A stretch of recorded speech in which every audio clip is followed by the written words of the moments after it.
Alors, il y a plusieurs techniques pour y arriver. Il y a la technique de la sélection, puis améliorer la sélection. Ce sont des choses nouvelles dans Photoshop. Ça, voilà, ça peut se faire de différentes manières. Moi, je vous propose une manière qui fonctionne souvent et qui est assez ancienne dans Photoshop, qui date même d'avant la création des calques dans Photoshop. En 1994, les calques sont apparus dans Photoshop, dans la version 3. Et avant, il y avait même des calques temporaires qu'on appelait des sélections flottantes, voilà, des sélections flottantes, ça s'appelait. Et même sur les sélections flottantes, ce qu'on va faire, il y avait possibilité de le faire. Donc ces espèces de calques temporaires qui existaient avant même que les calques apparaissent dans la version 3 de Photoshop en 1994.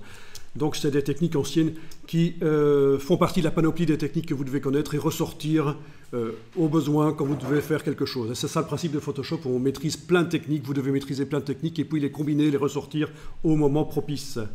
Donc on a dit la couche bleue, c'est la couche dans laquelle la girafe se détache le mieux de son fond. Ben oui, c'est pas mal. On va peut-être utiliser ça comme couche de référence. Donc une fois qu'on a fait ça, on réactive évidemment RVB dans la palette des couches. Toutes les couches sont activées.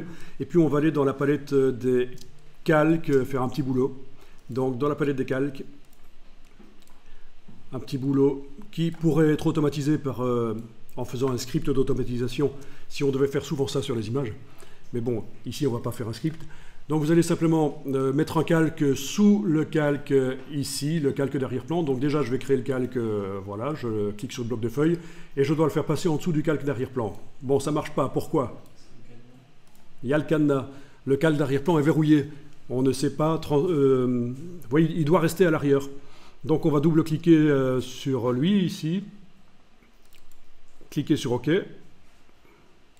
Voilà, à droite de son nom, j'ai double-cliqué, j'ai cliqué sur OK. C'est un calque maintenant qui n'est plus d'arrière-plan. Et je vais placer le calque vide en dessous. Et dans ce calque vide, je vais mettre une couleur vive qui va me servir à vérifier que le détourage de la girafe va être correct.